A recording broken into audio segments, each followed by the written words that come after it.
Hi BookTube, my name's Nadine, welcome to my channel.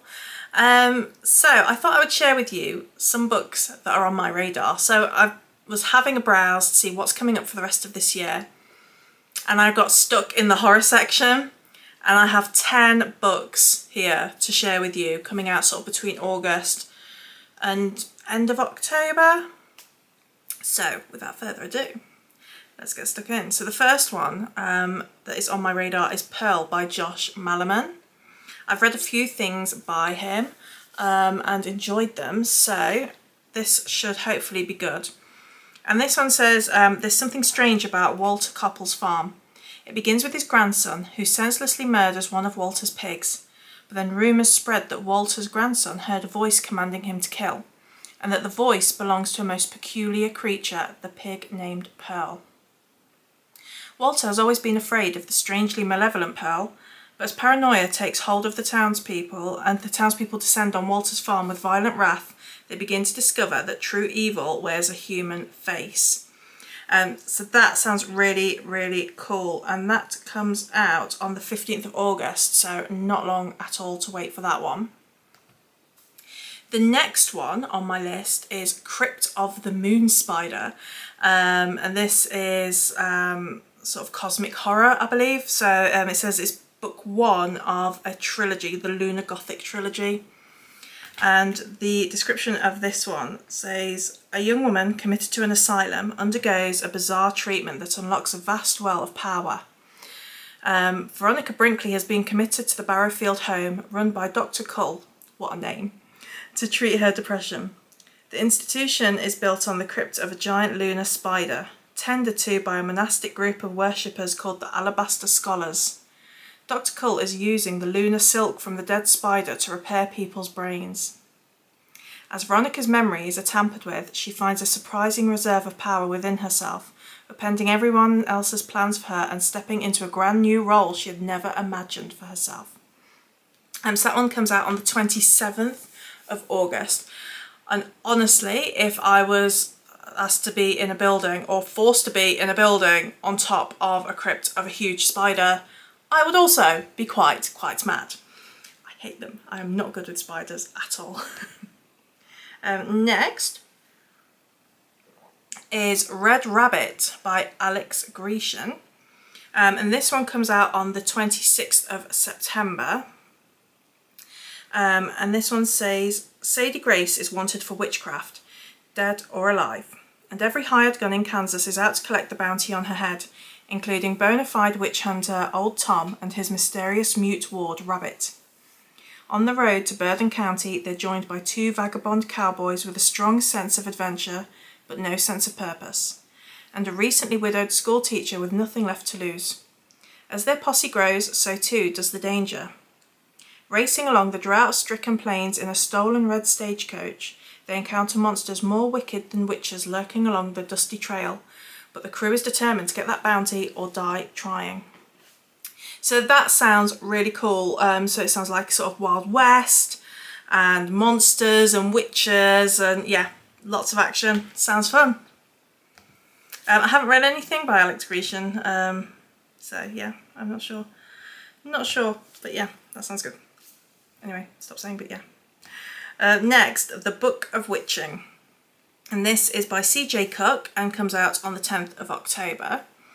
And this one is set in Orkney, which I thought would be perfect setting actually for a spooky read because it's very sort of rural and weathery. So yeah, I thought that would be, I did it again. So yeah, if I had like a jar to put £1 in for every time I did that, I would be a rich woman.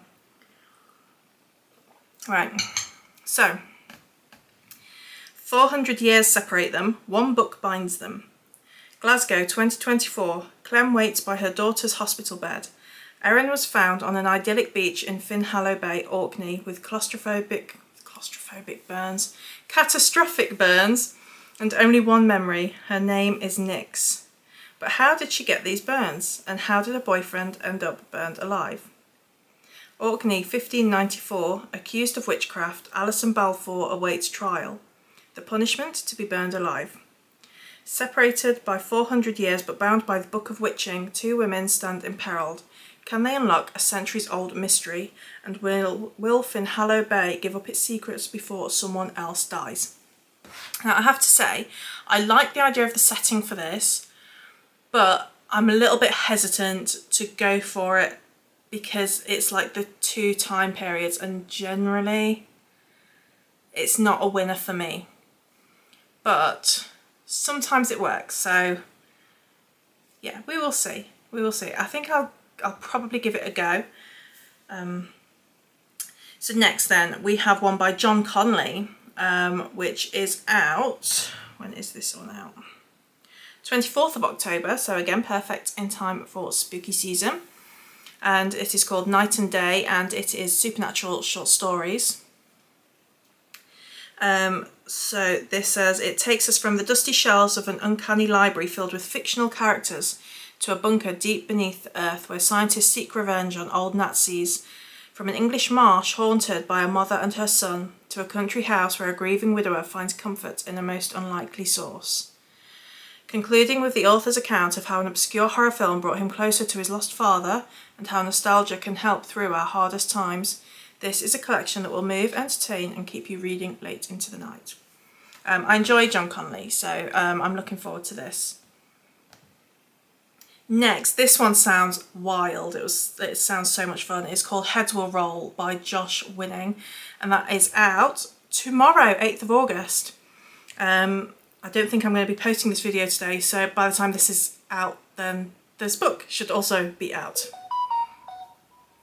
So this is a slasher, and it says, Willow is in need of an escape. A former sitcom star, she's been publicly shamed on the internet after posting something she really shouldn't have. She checks into Camp Castaway, an adults-only retreat based at an old campground in the woods. It's the first night and the campers gather around the fire to tell some ghost stories. That's when Willow hears the tale of Knock Knock Nancy, a local urban legend about a witch brutally beheaded in this very woodland.